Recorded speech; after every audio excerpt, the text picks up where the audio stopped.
Kannada YouTube channel. ನಾನು ಚೈತ್ರ. ಸ್ನೇಹಿತರೆ, ನಿಮಗೆ ಗೊತ್ತಾ, ಜಗತ್ತಿನಾದ್ಯಂತ ಹೆಚ್ಚು ಚಿನ್ನವನ್ನ ಬಳಕೆ ಮಾಡುವಂತ, ಹೆಚ್ಚು ಚಿನ್ನವನ್ನ ಧರಿಸುವಂತ ಒಂದು ದೇಶ ಯಾವುದಪ್ಪ ಅಂತಂದ್ರೆ ನಮ್ಮ ಭಾರತ ಸ್ನೇಹಿತರೆ. ಸೊ ನಮ್ಮ ಬೇರೆ ಒಂದು ಕಂಟ್ರಿ ಅಂತ ಬಂದ್ರೆ ಇಟಲಿ ಆಗಿರ್ಬೋದು, ಫ್ರಾನ್ಸ್ ಆಗಿರ್ಬೋದು, UK ಆಗಿರ್ಬೋದು, ಇಲ್ಲಿ ರಿಸರ್ವ್ಗೆ ಅಂತ ಎಷ್ಟು ಚಿನ್ನವನ್ನ ಎತ್ತಿಟ್ಟಿರ್ತಾರೋ ಅದಕ್ಕಿಂತ ಹೆಚ್ಚಾಗಿ ನಮ್ಮ ಭಾರತದಲ್ಲಿ ಹೆಣ್ಣು ಮಕ್ಕಳು ಚಿನ್ನವನ್ನ ಧರಿಸ್ತಾರೆ. ಅಂದ್ರೆ 11% ಚಿನ್ನವನ್ನ ನಮ್ಮ ಭಾರತದಲ್ಲಿ ಧರಿಸ್ತಾ ಇದ್ದಾರೆ. ಸೊ ಇದೆಲ್ಲ ಸೇರಿಸಿದ್ರು ಕೂಡ 24,000 ಮೆಟ್ರಿಕ್ ಟನ್ ಅಷ್ಟು ಚಿನ್ನವನ್ನ ನಮ್ಮ ಹೆಣ್ಣು ಮಕ್ಕಳು ಧರಿಸ್ತಾ ಇದ್ದಾರೆ. ಅಂದ್ರೆ 1 ಮೆಟ್ರಿಕ್ ಟನ್ ಅಂತಂದ್ರೆ 1,000 kg ಸ್ನೇಹಿತರೆ. ನೀವೇ ಅನ್ಕೊಳ್ಳಿ. ಸೊ 24,000 ಮೆಟ್ರಿಕ್ ಟನ್ ಅಂತಂದ್ರೆ ಎಷ್ಟಾಯ್ತು ಅಂತ. ಅದರಲ್ಲೂ ಕೂಡ ನಮ್ಮ ಸೌತ್ ಇಂಡಿಯಾ ಅಂತ ಬಂದಾಗ ಸುಮಾರು 40% ಅಷ್ಟು ಚಿನ್ನ ಬಳಕೆ ಆಗ್ತಾ ಇದೆ. ಅಂದ್ರೆ ಕೇರಳ ಆಗಿರ್ಬೋದು, ತೆಲಂಗಾಣ ಆಗಿರ್ಬೋದು, ತಮಿಳುನಾಡು ಆಗಿರ್ಬೋದು, ಆಂಧ್ರ ಆಗಿರ್ಬೋದು, ಹೀಗೆ ಇಲ್ಲೆಲ್ಲ 40% ಅಷ್ಟು ಚಿನ್ನವನ್ನ ಬಳಕೆ ಮಾಡ್ತಾರೆ. ಸೊ ನೀವೇ ಲೆಕ್ಕ ಹಾಕಿ. ಹಾಗಾದ್ರೆ ನಮ್ಮ ಭಾರತ ಚಿನ್ನವನ್ನ ಧರಿಸೋದ್ರಲ್ಲಿ ಎಷ್ಟರ ಸ್ಥಾನದಲ್ಲಿದೆ, ಎಷ್ಟು ಚಿನ್ನ ಬಳಕೆ ಆಗ್ತಾ ಇದೆ ಅಂತ. ಹಾಗಾದ್ರೂ ಕೂಡ ನೀವೊಂದು ಯೋಚನೆ ಮಾಡ್ತೀರಾ, ಪ್ರತಿ ಬಾರಿ ಚಿನ್ನದ ದರ ಯಾಕೆ ಏರಿಕೆ ಆಗುತ್ತೆ, ಸಡನ್ ಆಗಿ ಯಾಕೆ ಇಳಿಕೆ ಆಗುತ್ತೆ? ಇಳಿಕೆ ಆದಾಗ ನಾವೆಲ್ಲರೂ ಕೂಡ ಹೋಗಿ ಪರ್ಚೇಸ್ ಮಾಡ್ತೀವಿ. ಆದ್ರೆ ಯಾವತ್ತಾದ್ರೂ ನೀವು ಯೋಚನೆ ಮಾಡಿದ್ರೆ ಯಾಕೆ ಚಿನ್ನದ ದರ ಏರಿಕೆ ಆಗುತ್ತೆ, ಏನಕ್ಕೆ ಇಳಿಕೆ ಆಗುತ್ತೆ, ಇದಕ್ಕೆ ಮೇನ್ ರೀಸನ್ ಏನು ಅಂತ ಇದು ಗೊತ್ತಾಗಬೇಕು ಅಂತಂದ್ರೆ ಈ ವಿಡಿಯೋವನ್ನ ನೀವು ಕೊನೆ ತನಕ ಮಿಸ್ ಮಾಡದೆ ನೋಡ್ಲೇಬೇಕು.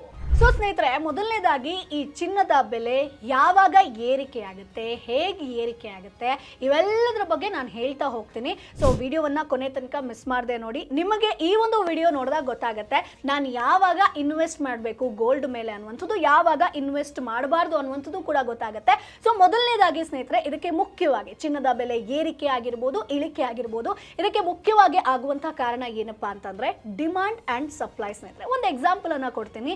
ಈಗ ಒಂದು ಮನೆಯಲ್ಲಿ ಒಂದು 10 ರಿಂದ 15 ಜನ ಇದ್ರು ಅಥವಾ ಒಂದು 50 ಜನ ಇದ್ರು ಅಂತಂದ್ರೆ ನಮಗೆ ಅಕ್ಕಿ ಸಾಮಾನ್ಯವಾಗಿ ಎಲ್ರಿಗೂ ಕೂಡ ಬೇಕಾಗುತ್ತೆ. ಸೊ ಅಕ್ಕಿ ಬೇಕು ಅಂತಂದ್ರೆ ಮುಂಚೆ ಎಲ್ಲ ಏನಾಗ್ತಿತ್ತು ಅಂತಂದ್ರೆ ಇಲ್ಲಿ ಹೆಚ್ಚಿನ ಪ್ರಮಾಣದಲ್ಲಿ ಅಕ್ಕಿಯನ್ನ ಬೆಳೀತಾ ಇರಲಿಲ್ಲ. ಸೊ ನಾವು ಇಂಪೋರ್ಟ್ ಮಾಡ್ಕೊಳ್ತಾ ಇದ್ವಿ. ಇಲ್ಲಿ ಎಲ್ಲ ಜನರಿಗೂ ಕೂಡ ಡಿಮಾಂಡ್ ಅನ್ನುವಂಥದ್ದು ಇದ್ದಿರುತ್ತೆ. ಅಂದ್ರೆ ಅಕ್ಕಿ ಬೇಕೇ ಬೇಕು, ಊಟ ಮಾಡೋದಕ್ಕೆ ಅನ್ನ ಬೇಕೇ ಬೇಕು. ಸೊ ಹಾಗಾಗಿ ಡಿಮಾಂಡ್ ಜಾಸ್ತಿ ಕ್ರಿಯೇಟ್ ಆಗ್ತಾ ಹೋಗುತ್ತೆ, ಆಗ ಬೆಲೆ ಕೂಡ ಏರಿಕೆ ಆಗ್ತಾ ಹೋಗುತ್ತೆ. ಹಾಗೆ ಇಲ್ಲ ನಮ್ಗೆ ನಾವಿಲ್ಲೇ ಬೆಳ್ಕೋತೀವಿ ಅಂತ ಶುರು ಮಾಡಿದ್ರೆ ಎಲ್ಲ ರೈತರು ಅಕ್ಕಿಯನ್ನೇ ಬೆಳೆಯೋದಕ್ಕೆ ಶುರು ಮಾಡಿದ್ರು ಅಂತಂದ್ರೆ ಇಲ್ಲಿ ಡಿಮಾಂಡ್ ಕೂಡ ನ್ಯೂಟ್ರಲ್ ಆಗಿ ಹೋಗ್ಬಿಡುತ್ತೆ, ಜೊತೆಗೆ ಸಪ್ಲೈ ಕೂಡ ನ್ಯೂಟ್ರಲ್ ಆಗಿ ಹೋಗ್ಬಿಡುತ್ತೆ. ಆಗ ದರ ಇಳಿಕೆ ಆಗ್ತಾ ಬರುತ್ತೆ ಸ್ನೇಹಿತರೆ, ಅಥವಾ ದರ ಒಂದು ಕಾನ್ಸ್ಟೆಂಟ್ ಆಗಿರುತ್ತೆ. ಯಾಕಂತಂದ್ರೆ ಡಿಮಾಂಡ್ ಯಾವಾಗ ಜಾಸ್ತಿ ಆಗುತ್ತೋ ಅವಾಗ ಸಪ್ಲೈ ಅಥವಾ ಬೆಲೆ ಕೂಡ ಏರಿಕೆ ಆಗ್ತಾ ಹೋಗುತ್ತೆ.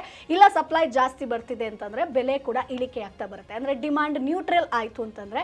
ಸೊ ಹಾಗಾಗಿ ಚಿನ್ನದ ಬೆಲೆ ಕೂಡ ಅದೇ ರೀತಿಯಾಗಿರುವಂತ. ಸೊ ಒಂದು ಎಕ್ಸಾಂಪಲ್ ಅನ್ನ ಕೊಡ್ತೀನಿ. ಕೋವಿಡ್ ಸಮಯದಲ್ಲಿ 2020ರಲ್ಲಿ ಚಿನ್ನದ ಬೆಲೆ ಇದ್ದಕ್ಕಿದ್ದಂತೆ ಏರಿಕೆ ಆಗುತ್ತೆ. ಯಾಕೆ ಏರಿಕೆ ಆಗುತ್ತೆ? ಎಲ್ಲರೂ ಕೂಡ ಗೋಲ್ಡ್ ಮೇಲೆ ಇನ್ವೆಸ್ಟ್ ಸ್ವಲ್ಪ ಮಾಡೋಣ ಅಂತ ಅನ್ಕೊಳ್ತಾರೆ. ಯಾಕಂತಂದ್ರೆ ಬಿಸ್ನೆಸ್ ಆಗಿರ್ಬೋದು ಎಲ್ಲವೂ ಕೂಡ ಒಂದ್ ರೀತಿಯಾಗಿ ಪಾಸ್ ಆಗಿ ಹೋಗ್ಬಿಡುತ್ತೆ. ಆಗ ನಮ್ಗೆ ಇದ್ದಿದ್ದು ಒಂದೇ ಒಂದು ದಾರಿ, ಚಿನ್ನದ ಮೇಲೆ ಆದ್ರೂ ಇನ್ವೆಸ್ಟ್ ಮಾಡೋಣ ಅಥವಾ ಚಿನ್ನ ಖರೀದಿ ಮಾಡೋಣ, ಸೇಲ್ ಮಾಡೋಣ ಅನ್ನುವಂತ ಪರಿಸ್ಥಿತಿ ಕೂಡ ಬಂದಿತ್ತು. ಆಗ 2020 ಆಗಸ್ಟ್ ಅಲ್ಲಿ ಚಿನ್ನದ ಬೆಲೆ ಇದ್ದಕ್ಕಿದ್ದಂತೆ 5,600 ರೂಪಾಯಿ ಆಗೋಗ್ಬಿಡುತ್ತೆ ಸ್ನೇಹಿತರೆ. ಅಂದ್ರೆ 3-4 ಸಾವಿರ ಇದ್ದಂತಹ ಚಿನ್ನದ ಬೆಲೆ ಸಡನ್ ಆಗಿ ಏರಿಕೆ ಆಗುತ್ತೆ. ಆಗ ಇದ್ದಿದ್ದು ಡಿಮಾಂಡ್. ಸೊ ಹಾಗಾಗಿ ಡಿಮಾಂಡ್ ಅಂಡ್ ಸಪ್ಲೈ ಅನ್ನುವಂಥದ್ದು ಮೇಜರ್ ಆಗಿ ಬರುವಂಥದ್ದು. ಸೊ ಗೋಲ್ಡ್ ಮೇಲೆ ನೀವು ಇನ್ವೆಸ್ಟ್ ಮಾಡ್ತೀರಿ ಅಂತಂದ್ರೆ ಚಿನ್ನದ ಒಂದು ಡಿಮಾಂಡ್ ಯಾವ ರೀತಿಯಾಗಿ ಇದೆ ಅನ್ನುವಂಥದ್ದನ್ನ ನೀವು ಮೊದಲನೇದಾಗಿ ನೋಡ್ಕೋಬೇಕು.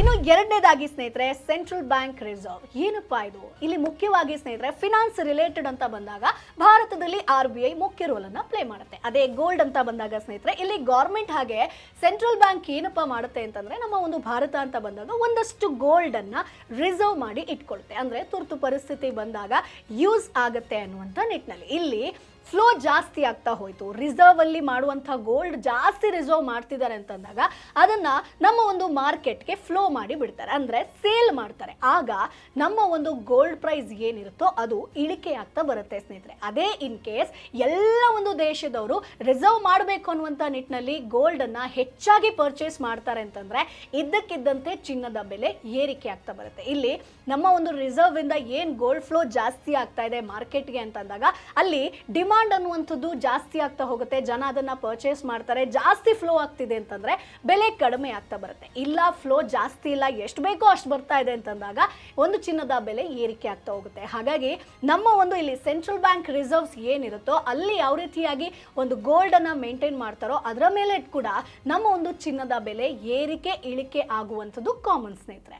ಒಂದು ಉದಾಹರಣೆಯನ್ನ ಕೊಡ್ತೀನಿ. 2022ರಲ್ಲಿ ನಮ್ಮ ಸೆಂಟ್ರಲ್ ಬ್ಯಾಂಕ್ 1,136 ಟನ್ ಚಿನ್ನವನ್ನ ಖರೀದಿ ಮಾಡುತ್ತೆ ಸ್ನೇಹಿತರೆ. ಇದರಲ್ಲಿ ನಮ್ಮ ಭಾರತೀಯ ರಿಸರ್ವ್ ಬ್ಯಾಂಕ್ 77.5 ಟನ್ನಷ್ಟು ಪರ್ಚೇಸ್ ಮಾಡುತ್ತೆ. ಸೊ ಹಾಗಾಗಿ ಅವಾಗ ಚಿನ್ನದ ಬೆಲೆ ಏರಿಕೆ ಆಗುತ್ತೆ ಸಡನ್ ಆಗಿ. ಯಾಕಂತಂದ್ರೆ ಅಲ್ಲಿ ಗೋಲ್ಡ್ ಅನ್ನುವಂಥದ್ದು ಡಿಮಾಂಡ್ ಜಾಸ್ತಿ ಆಗಿತ್ತು. ಆ ಒಂದು ಕಾರಣಕ್ಕೆ ಬೆಲೆ ಏರಿಕೆ ಆಗುತ್ತೆ. ಇಲ್ಲೂ ಕೂಡ ನಮಗೆ ಬೆಲೆ ಏರಿಕೆ ಆಯ್ತು ಅನ್ನುವಂಥ ಶಾಕ್ ಬರುತ್ತೆ. ಆಗ ಎಲ್ರಿಗೂ ಇದ್ದಂಥ ಯಕ್ಷ ಪ್ರಶ್ನೆ ಏನಪ್ಪಾ ಅಂತಂದ್ರೆ, ಏನಕ್ಕೆ ಚಿನ್ನದ ಬೆಲೆ ಏರಿಕೆ ಆಯ್ತು? ಇದೇ ಕಾರಣ ಇಲ್ಲಿ ಡಿಮಾಂಡ್ ಜಾಸ್ತಿ ಕ್ರಿಯೇಟ್ ಆಗುವಂಥದ್ದು. ಇನ್ನು ಸ್ನೇಹಿತರೆ, ಮೂರನೇದಾಗಿ ಇದು ಮೇಜರ್ ಆಗಿರುವಂಥದ್ದು ಇನ್ಫ್ಲೇಷನ್ ಹಾಗೆ ಕರೆನ್ಸಿ ವ್ಯಾಲ್ಯೂ. ಇನ್ ಕೇಸ್ ನಮ್ಮ ಭಾರತದಲ್ಲಿ ಇನ್ಫ್ಲೇಷನ್ ಏನಿದೆ ಅದು ಕಡಿಮೆ ಕೂಡ ಆಗ್ಬೋದು, ಜಾಸ್ತಿ ಕೂಡ ಆಗ್ಬೋದು. ಅದೇ ರೀತಿಯಾಗಿ ಕರೆನ್ಸಿ ವ್ಯಾಲ್ಯೂ ಅಂತ ಬಂದಾಗ್ಲೂ ಕೂಡ ಕಡಿಮೆ ಆಗ್ಬೋದು, ಜಾಸ್ತಿ ಆಗ್ಬೋದು. ಆಗ ಜನ ಏನ್ ಮಾಡ್ತಾರೆ ಹೇಳಿ, ಹಣವನ್ನ ಸೇವಿಂಗ್ಸ್ ಮಾಡಬೇಕು, ಸೇವಿಂಗ್ಸ್ ಚೆನ್ನಾಗಿರ್ಬೇಕು ಅನ್ನುವಂಥ ಕಾರಣಕ್ಕೆ ಎಲ್ಲರೂ ಕೂಡ ಗೋಲ್ಡ್ ಮೇಲೆ ಸೇವಿಂಗ್ಸ್ ಮಾಡೋದಕ್ಕೆ ಹೋಗ್ತಾರೆ. ಅಂದ್ರೆ ನಮ್ಮ ಒಂದು ಲೈಫ್ನ ನಾವು ಪ್ರೊಟೆಕ್ಟ್ ಮಾಡ್ಕೋಬೇಕು, ಹಣದ ವ್ಯಾಲ್ಯೂ ಯಾವಾಗ ಬೇಕಾದ್ರೂ ಏರಿಕೆ ಇಳಿಕೆ ಆಗಬಹುದು ಅನ್ನುವಂಥ ನಿಟ್ಟಿನಲ್ಲಿ ಗೋಲ್ಡ್ ಆದ್ರೆ ಯಾವತ್ತೂ ಕೂಡ ವೇರಿ ಆಗೋದಿಲ್ಲ. ಆ ಒಂದು ಕಾರಣಕ್ಕೆ ಏನ್ ಮಾಡ್ತಾರೆ, ಗೋಲ್ಡ್ ವ್ಯಾಲ್ಯೂ ಅದೇ ರೀತಿಯಾಗಿ ಇರುತ್ತೆ ಅನ್ನುವಂಥ ನಿಟ್ಟಿನಲ್ಲಿ ಎಲ್ಲರೂ ಕೂಡ ಗೋಲ್ಡ್ ಮೇಲೆ ಇನ್ವೆಸ್ಟ್ ಮಾಡೋದಕ್ಕೆ ಹೋಗ್ತಾರೆ. ಸೊ ಆ ಸಂದರ್ಭದಲ್ಲಿ ಎಲ್ಲರೂ ಇನ್ವೆಸ್ಟ್ ಮಾಡ್ತು ಅಂತಂದ್ರೆ ಗೋಲ್ಡ್ ಬೆಲೆ ಅಫ್ಕೋರ್ಸ್ ಏರಿಕೆ ಆಗುತ್ತೆ. ಇದಕ್ಕೊಂದು ಬೆಸ್ಟ್ ಎಕ್ಸಾಂಪಲ್ ಅಂತಂದ್ರೆ 2022ರಲ್ಲಿ ಭಾರತ ಇನ್ಫ್ಲೇಷನ್ ಅನ್ನ ಒಂದು ಫೇಸ್ ಮಾಡುತ್ತೆ. ಆ ಸಂದರ್ಭದಲ್ಲಿ ಚಿನ್ನದ ಬೆಲೆ ಒಂದು ಗ್ರಾಮಿಗೆ ಎಷ್ಟಿತ್ತು ಅಂತಂದ್ರೆ ಏರಿಕೆ ಆಗಿದ್ದು 5,700 ರೂಪಾಯಿ ಸ್ನೇಹಿತರೆ. ಇದ್ದಕ್ಕಿದ್ದಂತೆ ಏರಿಕೆ ಆಗುತ್ತೆ. ಯಾಕಂತಂದ್ರೆ 2022ರಲ್ಲಿ ಎಲ್ಲರೂ ಕೂಡ ಚಿನ್ನದ ಮೇಲೆ ಹೂಡಿಕೆ ಮಾಡೋದನ್ನ ಜಾಸ್ತಿ ಮಾಡ್ತಾರೆ. ಎಲ್ಲರೂ ಹೂಡಿಕೆ ಮಾಡಿದ್ರು ಅಂತಂದ್ರೆ ಅಫ್ಕೋರ್ಸ್ ಆ ಒಂದು ಚಿನ್ನಕ್ಕೆ ಡಿಮಾಂಡ್ ಕ್ರಿಯೇಟ್ ಆಗುತ್ತೆ, ಆಗ ಬೆಲೆ ಏರಿಕೆ ಆಗುತ್ತೆ. ಇನ್ನು ನಾಲ್ಕನೇದಾಗಿ ಇಂಟ್ರೆಸ್ಟ್ ರೇಟ್ಸ್ ಅಂಡ್ ಬಾಂಡ್ ಸ್ನೇಹಿತರೆ. ಈಗ ಫಾರ್ ಎಕ್ಸಾಂಪಲ್ ಗೌರ್ಮೆಂಟ್ ಒಂದು ಅನೌನ್ಸ್ ಅನ್ನ ಮಾಡುತ್ತೆ, ಏನಪ್ಪಾ ಅಂತಂದ್ರೆ ಬಡ್ಡಿ ದರ ಏರಿಕೆ ಆಗಿದೆ ಅಂತ. ಆಗ ನಾವೆಲ್ಲರೂ ಕೂಡ ಏನ್ ಮಾಡ್ತೀವಿ ಹೇಳಿ, ಬಾಂಡ್ ಆಗಿರ್ಬೋದು, LIC ಆಗಿರ್ಬೋದು, RD ಆಗಿರ್ಬೋದು, ಪೋಸ್ಟ್ ಆಫೀಸ್ ಏನ್ ಸ್ಕೀಮ್ ಇರುತ್ತೋ ಅಲ್ಲಿ ಇನ್ವೆಸ್ಟ್ ಮಾಡೋದಕ್ಕೆ ಹೋಗ್ತೀವಿ. ಯಾಕಂತಂದ್ರೆ ಫಾರ್ ಎಕ್ಸಾಂಪಲ್ ಒಂದು 8% ಬಡ್ಡಿ ರೇಟ್ ಇತ್ತು ಅಂತಂದ್ರೆ, ಒಂದು 9-10 ಆಯ್ತು ಅಂತಂದ್ರೆ ನಮಗೆ ಜಾಸ್ತಿ ರಿಟರ್ನ್ಸ್ ಬರುತ್ತೆ ಅನ್ನುವಂಥ ನಿಟ್ಟಿನಲ್ಲಿ ಎಲ್ಲರೂ ಕೂಡ ಅಲ್ಲಿ ಇನ್ವೆಸ್ಟ್ ಮಾಡೋದಕ್ಕೆ ಹೋಗ್ತಾರೆ. ಆಗ ಈ ಬಾಂಡ್ಸ್ ಮೇಲೆ ಆಗಿರ್ಬೋದು ಅಥವಾ ಬೇರೆ ಸ್ಕೀಮ್ ಮೇಲೆ ನಾವು ಇನ್ವೆಸ್ಟ್ ಮಾಡ್ತೀವಿ ಅಂತಂದ್ರೆ ಇಲ್ಲಿ ಗೋಲ್ಡ್ ರೇಟ್ ಡ್ರಾಪ್ ಆಗ್ತಾ ಬರುತ್ತೆ. ಇಲ್ಲಿ ಇನ್ವೆಸ್ಟ್ ಮಾಡುವವರ ಸಂಖ್ಯೆ ಕಡಿಮೆ ಆಗ್ತಾ ಬರುತ್ತೆ. ಸೊ ಇದು ಕೂಡ ಮುಖ್ಯವಾಗಿ ಒಂದು ರೀಸನ್. ಸೊ ಜನ ಎಲ್ಲಿ ಬೇರೆ ಕಡೆ ಅಟ್ರಾಕ್ಟ್ ಆಗ್ತಾ ಹೋಗ್ತಾರೋ ಅದರ ಅಪೋಸಿಟ್ ಬೇರೆ ಏನಿರುತ್ತೋ, ಫಾರ್ ಎಕ್ಸಾಂಪಲ್ ಈಗ ನಾವು ಗೋಲ್ಡ್ ಆಗಿರ್ಬೋದು ಅಥವಾ ಈ ಕಡೆ ಬಾಂಡ್ ಇತ್ತು ಅಂತಂದ್ರೆ ನಾವು ಬಾಂಡ್ ಇಂಟ್ರೆಸ್ಟ್ ರೇಟ್ ಏರಿಕೆ ಆಗಿದೆ, ನಮಗೆ ಜಾಸ್ತಿ ಸಿಗುತ್ತೆ ಅನ್ನುವಂಥ ನಿಟ್ಟಿನಲ್ಲಿ ನಾವು ಗೋಲ್ಡ್ ಅನ್ನ ನೆಗ್ಲೆಕ್ಟ್ ಮಾಡ್ತೀವಿ. ಆಗ ಗೋಲ್ಡ್ ಪ್ರೈಸ್ ಇಳಿಕೆ ಆಗುತ್ತೆ. ಇದಕ್ಕೊಂದು ಬೆಸ್ಟ್ ಎಕ್ಸಾಂಪಲ್ ಅನ್ನ ಕೊಡ್ತೀನಿ. 2023ರಲ್ಲಿ RBI ತನ್ನ ಒಂದು ಇಂಟ್ರೆಸ್ಟ್ ರೇಟ್ ಅನ್ನ ಹೆಚ್ಚಿಸುತ್ತೆ ಸ್ನೇಹಿತರೆ. ಆಗ ಎಲ್ಲರೂ ಕೂಡ ಅದರ ಮೇಲೆ ಇನ್ವೆಸ್ಟ್ ಮಾಡೋಕೆ ಹೋಗ್ತಾರೆ. ಆಗ ಚಿನ್ನದ ಬೆಲೆ 5,700 ರೂಪಾಯಿ ಇದ್ದಿದ್ದು 5,200 ರೂಪಾಯಿಗೆ ಇಳಿಕೆ ಆಗುತ್ತೆ. ಅಂದ್ರೆ ಚಿನ್ನದ ಬೆಲೆ ಆ ಒಂದು ರೀಸನ್ಗೆ ಕುಸಿತ ಆಗುತ್ತೆ. ಇದು ಕೂಡ ಮುಖ್ಯವಾದಂತಹ ರೀಸನ್. ಇಂಟ್ರೆಸ್ಟ್ ರೇಟ್ ಜಾಸ್ತಿ ಆಯ್ತು ಅಂತಂದ್ರೆ ಚಿನ್ನದ ಬೆಲೆ ಇಳಿಕೆ ಆಗ್ತಾ ಬರುತ್ತೆ. ಇನ್ನು ಐದನೇದಾಗಿ geopolitical events and crisis ಸ್ನೇಹಿತರೆ. ಇದು ಮುಖ್ಯವಾಗಿ ಗ್ಲೋಬಲ್ ಲೆವೆಲ್ ಅಲ್ಲಿ ಆಗುವಂತ ಚೇಂಜಸ್ ಸ್ನೇಹಿತರೆ. ಇಲ್ಲಿ ಫಾರ್ ಎಕ್ಸಾಂಪಲ್ ಜಪಾನ್ ನಲ್ಲಿ ಏನೋ ಒಂದು ಪ್ರವಾಹ ಆಗುತ್ತೆ, ಅಥವಾ ನಮ್ಮ ಒಂದು ದೇಶದಲ್ಲಿ ಏನೋ ಒಂದು ಸುನಾಮಿ ಬರೋದಾಗಿರ್ಬೋದು, ಅಥವಾ ರಷ್ಯಾ ಉಕ್ರೇನ್ ಜಗಳ ಆಗಿರ್ಬೋದು, ವಾರ್ಗಳಾಗಿರ್ಬೋದು.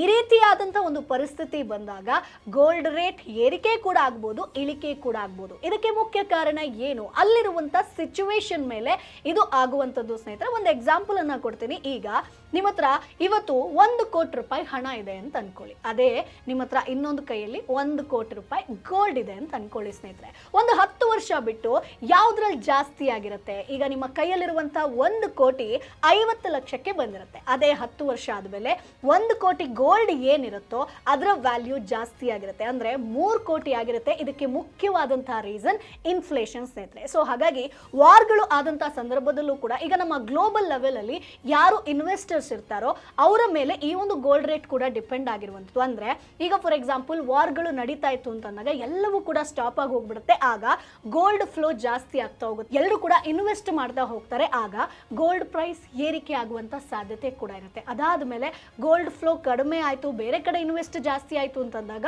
ಗೋಲ್ಡ್ ಪ್ರೈಸ್ ಇಳಿಕೆ ಕೂಡ ಆಗ್ತಾ ಹೋಗುತ್ತೆ. ಇಲ್ಲಿ ಮುಖ್ಯವಾಗಿ ಗ್ಲೋಬಲ್ ಲೆವೆಲ್ ಅಲ್ಲಿ ಏನ್ ಚೇಂಜಸ್ ಆಗುತ್ತೋ, ಮಾರ್ಕೆಟ್ ಅಲ್ಲಿ ಏನ್ ಚೇಂಜಸ್ ಆಗ್ತಾ ಹೋಗುತ್ತೋ ಅದರ ಮೇಲೆ ಗೋಲ್ಡ್ ರೇಟ್ ಕೂಡ ಡಿಪೆಂಡ್ ಡಿಪೆಂಡ್ ಆಗ್ತಾ ಹೋಗುತ್ತೆ. ಇದಕ್ಕೊಂದು ಎಕ್ಸಾಂಪಲ್ ಅನ್ನ ಕೊಡ್ತೀನಿ. ಫೆಬ್ರವರಿ 2022ರಲ್ಲಿ ರಷ್ಯಾ ಉಕ್ರೇನ್ ಮಧ್ಯೆ ವಾರ್ ನಡೆಯುತ್ತೆ ಸ್ನೇಹಿತರೆ. ಆಗ ಗೋಲ್ಡ್ ಪ್ರೈಸ್ ಏರಿಕೆ ಆಗಿತ್ತು, ಅಂದ್ರೆ ಚಿನ್ನದ ಬೆಲೆ 10% ಏರಿಕೆ ಆಗಿತ್ತು ಸ್ನೇಹಿತರೆ. 5,400 ರೂಪಾಯಿ ಪ್ರತಿ ಗ್ರಾಮ್ಗೆ ಏರಿಕೆ ಆಗಿತ್ತು. ಸೊ ಹಾಗಾಗಿ ಅಲ್ಲಿ ಗೋಲ್ಡ್ ರೇಟ್ ಏರಿಕೆ ಯಾಕಾಯ್ತು ಅಂತಂದ್ರೆ ಅದು ಕೂಡ ಅಲ್ಲಿನ ಒಂದು ಇನ್ಫ್ಲೇಷನ್ ಆಗಿರ್ಬೋದು ಅಥವಾ ಆ ಒಂದು ಪರಿಸ್ಥಿತಿ ಯಾವ ರೀತಿಯಾಗಿರುತ್ತೋ, ಸಿಚುವೇಶನ್ ಯಾವ ರೀತಿಯಾಗಿರುತ್ತೋ ಅದರ ಮೇಲೆ ಡಿಪೆಂಡ್ ಆಗಿರುತ್ತೆ.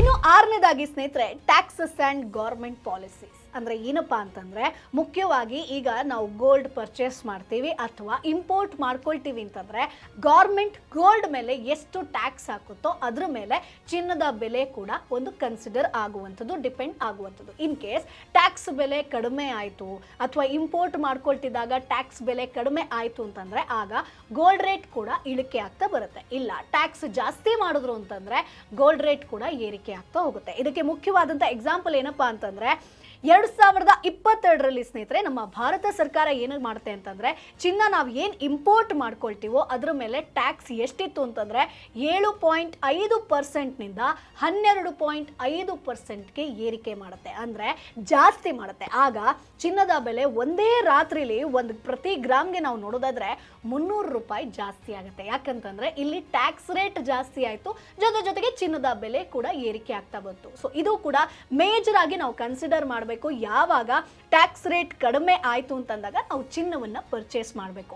ಯಾವಾಗ ಟ್ಯಾಕ್ಸ್ ರೇಟ್ ಜಾಸ್ತಿ ಆಯ್ತು ಅಂತ ಗೊತ್ತಾಗ ಆಗ ಚಿನ್ನದ ಒಂದು ಮೇಲೆ ಹೂಡಿಕೆ ಮಾಡೋದನ್ನ ನೀವು ಸ್ಟಾಪ್ ಮಾಡಿ. ಯಾವಾಗ ಇಳಿಕೆ ಆಗುತ್ತೋ ಆಗ ಮಾತ್ರ ಚಿನ್ನದ ಮೇಲೆ ಹೂಡಿಕೆ ಮಾಡೋದಾಗಿರ್ಬೋದು ಅಥವಾ ಚಿನ್ನವನ್ನ ಪರ್ಚೇಸ್ ಮಾಡುವಂಥದ್ದು ಮಾಡಬಹುದು. ಇನ್ನು ಸ್ನೇಹಿತರೆ 7ನೇದಾಗಿ Indian rupee versus US dollar ಸ್ನೇಹಿತರೆ. ಸೊ ಇದು ಅಮೆರಿಕನ್ ಡಾಲರ್ ಅನ್ನುವಂಥದ್ದು ಗ್ಲೋಬಲ್ ಕರೆನ್ಸಿ ಅಂತ ಹೇಳ್ಬೋದು. ಯಾಕಂತಂದ್ರೆ ನೀವು ಯಾವುದೇ ದೇಶಕ್ಕೆ ಹೋಗಿ ಎಲ್ಲೇ ಹೋಗಿ ನಮ್ಮ ಕರೆನ್ಸಿ ಬಿಟ್ರೆ, ಅಂದ್ರೆ ಈಗ ನಾವು ಭಾರತದ ಏನ್ ಕರೆನ್ಸಿ ಇರುತ್ತೋ ಅದನ್ನ ನಾವು ಕೊಟ್ರೆ ಎಲ್ಲೂ ಕೂಡ ಎಕ್ಸ್ಚೇಂಜ್ ಆಗೋದಿಲ್ಲ.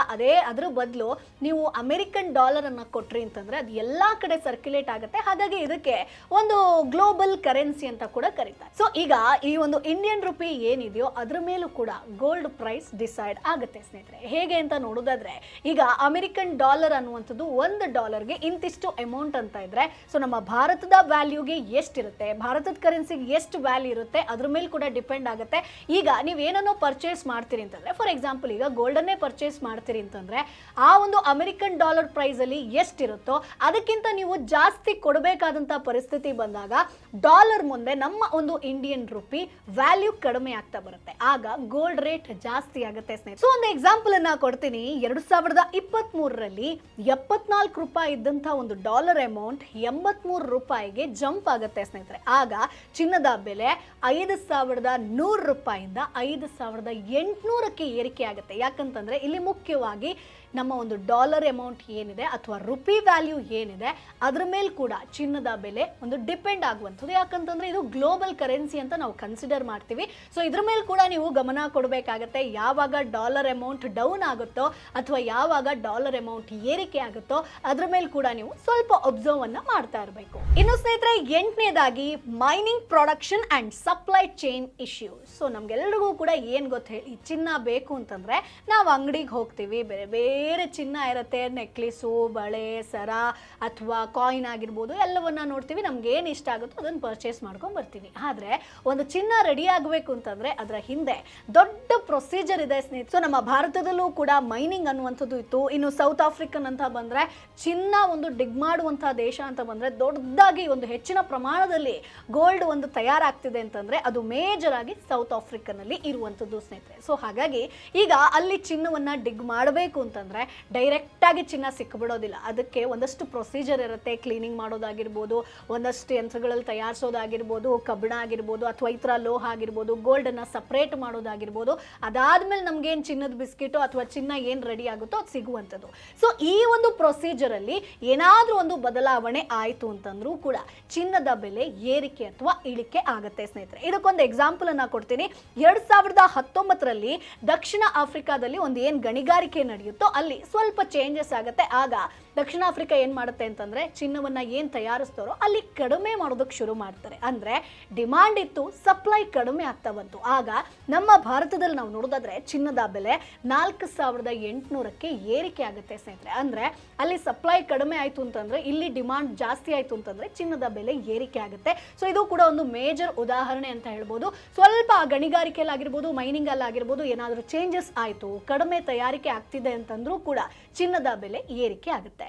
ಇನ್ನು ಸ್ನೇಹಿತರೆ 9ನೇದಾಗಿ gold as an investment asset. ಸ್ನೇಹಿತರೆ ಈಗ ನಮಗೆ ಎಸೆಟ್ ಅಂತ ಬಂದಾಗ ಮನೆ ಆಗಿರ್ಬೋದು, ಪ್ರಾಪರ್ಟಿ ಆಗಿರ್ಬೋದು, ಇದೆಲ್ಲವೂ ಕೂಡ ನಮಗೊಂದು ರೀತಿಯಾಗಿ ಎಸೆಟ್ ಅಂತಾನೆ ಹೇಳ್ಬೋದು. ಅದೇ ರೀತಿಯಾಗಿ ಗ್ಲೋಬಲ್ ಲೆವೆಲ್ ಅಲ್ಲಿ ಯಾರು ಇನ್ವೆಸ್ಟರ್ಸ್ ಇರ್ತಾರೋ ಅವರಿಗೊಂದು ಬೆಸ್ಟ್ ಒಂದು ಎಸೆಟ್ ಅಂತ ಹೇಳಿದ್ರೆ ಅವರೆಲ್ಲರೂ ಕೂಡ ಗೋಲ್ಡ್ ಮೇಲೆ ಇನ್ವೆಸ್ಟ್ ಮಾಡ್ತಾರೆ. ಈಗ ನಮಗೆ 5 ಗ್ರಾಮು 10 ಗ್ರಾಮು ಅಂತ ನಾವು ಚಿನ್ನವನ್ನ ಖರೀದಿ ಮಾಡಿದ್ರೆ ದೊಡ್ಡ ದೊಡ್ಡ ಇನ್ವೆಸ್ಟರ್ಸ್ ಏನ್ ಮಾಡ್ತಾರೆ ಅಂತ ಹೇಳಿದ್ರೆ 5-10 ಗ್ರಾಮ್ ಇನ್ವೆಸ್ಟ್ ಮಾಡಲ್ಲ, ಅವರಿಗೆ ಒಂದು ದೊಡ್ಡ ಪ್ರಮಾಣದಲ್ಲಿ ಅಸೆಟ್ ಅಂತ ಇರುವಂತದ್ದೇ ಗೋಲ್ಡ್. ಸೊ ಅವ್ರೇನ್ ಮಾಡ್ತಾರೆ 500 kg 1000 kg ಅಂತ ಅದ್ರ ಮೇಲೆ ಹೂಡಿಕೆ ಮಾಡ್ತಾ ಹೋಗ್ತಾರೆ. ಸೊ ಆಗ ಹೆಚ್ಚಿನ ಪ್ರಮಾಣದಲ್ಲಿ ಗೋಲ್ಡ್ ಮೇಲೆ ಹೂಡಿಕೆ ಆಗ್ತಿದೆ ಅಂತಂದಾಗ ಗ್ಲೋಬಲ್ ಲೆವೆಲ್ ಅಲ್ಲೂ ಕೂಡ ಗೋಲ್ಡ್ ಪ್ರೈಸ್ ಏರಿಕೆ ಆಗ್ತಾ ಬರುತ್ತೆ ಸ್ನೇಹಿತರೆ. ಸೊ ಈಗ ಒಂದು ಉದಾಹರಣೆಯನ್ನ ಕೊಡ್ತೀನಿ. 2020 ಕೋವಿಡ್ ಸಿಚುವೇಶನ್ ಬಂದಾಗ ಎಲ್ಲರೂ ಕೂಡ ಏನ್ ಮಾಡ್ತಾರೆ, ಬಿಸ್ನೆಸ್ ಲಾಸ್ ಆಯ್ತು ಅಥವಾ ಅವರ ಒಂದು ಸೇವಿಂಗ್ಸ್ ಅನ್ನ ಸೇಫ್ ಮಾಡಬೇಕು ಅನ್ನುವಂತ ನಿಟ್ಟಿನಲ್ಲಿ ಎಲ್ಲರೂ ಕೂಡ ಏನ್ ಮಾಡ್ತಾರೆ ಅಂತಂದ್ರೆ ಗೋಲ್ಡ್ ಮೇಲೆ ಹೂಡಿಕೆ ಮಾಡ್ತಾ ಹೋಗ್ತಾರೆ. ಅಂದ್ರೆ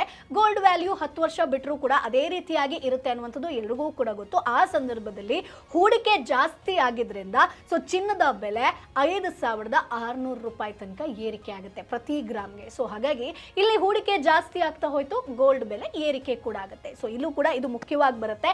ಗೋಲ್ಡ್ ಮೇಲೆ ಯಾವ ರೀತಿಯಾಗಿ ಇನ್ವೆಸ್ಟ್ ಮಾಡ್ತೀವೋ ಅದ್ರ ಮೇಲೆ ಕೂಡ ಡಿಪೆಂಡ್ ಆಗುತ್ತೆ. ಹೆಚ್ಚಿನ ಪ್ರಮಾಣದಲ್ಲಿ ಇನ್ವೆಸ್ಟ್ ಮಾಡ್ತಾ ಹೋದ್ರು ಇನ್ವೆಸ್ಟರ್ಸ್ ಅಂತಂದ್ರೆ ಗೋಲ್ಡ್ ಬೆಲೆ ಎಲ್ಲಾ ಕಡೆನೂ ಏರಿಕೆ ಆಗುವಂಥದ್ದು ಸಾಮಾನ್ಯ.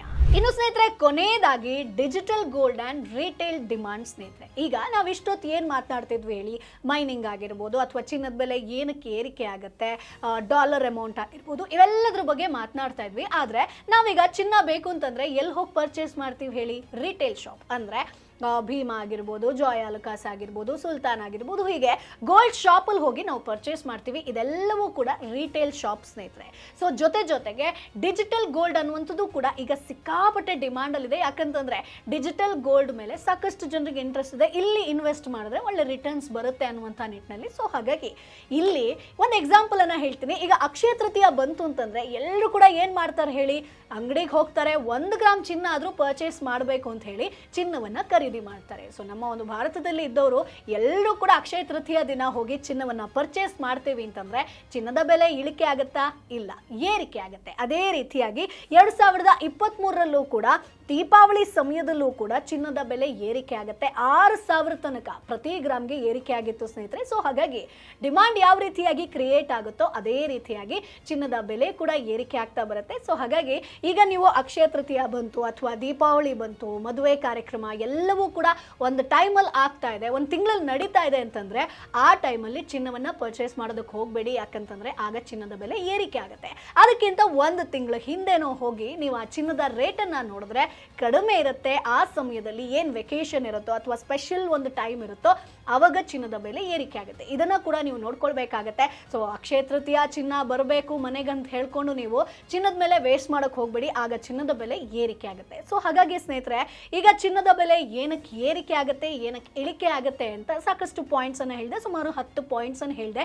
ಇದನ್ನ ಗಮನದಲ್ಲಿ ಇಟ್ಕೊಂಡು ಇನ್ನು ಮುಂದೆ ನೀವು ಚಿನ್ನದ ಮೇಲೆ ಯಾವಾಗ ಹೂಡಿಕೆ ಮಾಡಬೇಕು, ಚಿನ್ನವನ್ನ ಯಾವಾಗ ಪರ್ಚೇಸ್ ಮಾಡಬೇಕು, ಯಾವ ಟೈಮಲ್ಲಿ ಸೇಲ್ ಮಾಡಬೇಕು ಅನ್ನೋದನ್ನ ಗಮನದಲ್ಲಿ ಇಟ್ಕೊಳ್ಬೇಕಾಗತ್ತೆ. ಸೊ ಈ ಒಂದು ವಿಡಿಯೋ ನಿಮಗೆ ಯೂಸ್ಫುಲ್ ಆಗಿರುತ್ತೆ ಅಂತ ಅನ್ಕೊಳ್ತೀನಿ. ಮುಂದಿನ ವಿಡಿಯೋದಲ್ಲಿ ಮತ್ತಷ್ಟು ಮನಿ ಐಡಿಯಾ ಜೊತೆ ನಾನು ನಿಮ್ಮ ಮುಂದೆ ಹಾಜರಿರ್ತೀನಿ. ಬಾಯ್.